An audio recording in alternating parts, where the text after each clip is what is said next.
अंबादास दानवेंकरता शिवसेनेनं फिल्डिंग लावली आहे का, अशी आता एक जोरदार चर्चा रंगतीये। हीच महत्त्वाची बातमी आहे। संभाजीनगरच्या जागेकरता दानवेंच्या नावाचा विचार सुरू झालेला आहे। अंबादास दानवे शिवसेनेमध्ये प्रवेश करणार असल्याचं म्हटलं जात आहे। या घडीची ही महत्त्वाची बातमी। शिवसेना उद्धव बाळासाहेब ठाकरे पक्षाला सोडचिठ्ठी अंबादास दानवे देणार का? मुळात ज्या दिवशी अंबादास दानवे हे नॉट रिचेबल असल्याची चर्चा समोर आलेली होती, त्यावेळेपासूनच अंबादास दानवे हे शिवसेना उद्धव बाळासाहेब ठाकरे पक्षाला सोडचिठ्ठी देतील असं म्हटलं जात होतं। पण यानंतर अंबादास दानवे हे मीडिया समोर आले आणि आपण असं बिलकुल करणार नसल्याचं त्यांनी स्पष्ट केलं आणि चर्चेवर पडदा टाकला। आता मात्र पुन्हा एकदा दानवेंचं नाव जोर धरतंय। अधिक माहिती घेतोय आपले प्रतिनिधी सचिन बडे यांच्याकडून। सचिन, नेमकं काय चाललंय छत्रपती संभाजीनगरमध्ये? दानवे सध्या कुठे आहेत? लागवीची अंबादास दानवे यांची नाराजी कालपासून आपल्याला पाहायला मिळालेली आहे।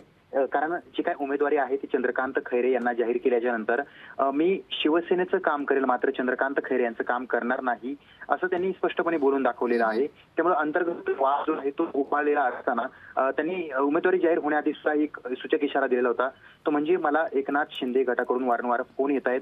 अक्षरशः मला फोन बंद करून मतदारसंघामध्ये असेल किंवा जवळच्या नागरिकांच्या कार्यक्रमांमध्ये किंवा शहरातील महत्वाच्या पदाधिकारी मोबाईल बंद करावा लागतो आणि भेटायला जावं लागतंय, अशी परिस्थिती ही अंबादास दानवे यांनी स्वतःच्या तोंडाने सांगितली होती। आणि त्यांना वारंवार फोन हे आजपासूनच नाहीयेत, तर बऱ्याच दिवसांपासून त्यांना पक्षामध्ये या किंवा त्यांना भाजप असेल किंवा शिवसेना असेल, म्हणजे नवीन शिवसेना उद्धव बाळासाहेब ठाकरे या पक्षामध्ये जर ते काम करत असले तरी सुद्धा त्यांना शिवसेना एकनाथ शिंदे गटाकडून हे वारंवार फोन येत होते आणि त्यांनी बऱ्याच वेळा ते ऑफ रेकॉर्ड दाखवलेलं आहे। आणि त्यानंतर आता आपण जर पाहिलं तर अंबादास दानवे हे बोलताना बऱ्याच वेळा म्हटले की मी गद्दारी करणार नाही किंवा मी ठाकरे गट सोडून कुठेही जाणार नाही। मात्र त्यांच्या नावाची जोरदार चर्चा जी आहे ती पुन्हा एकदा ऐकायला मिळते। ती चर्चा म्हणजे की ते आता ठाकरे गटाला सोडून शिंदे गटामध्ये जाणार, मात्र ही नेमकं चर्चाच आहे का? नेमकं सचिन, माफ करा, काही सेकंद तुम्हाला थांबवते। लोकशाही मराठी ऐका, पहा, जागरूक रहा।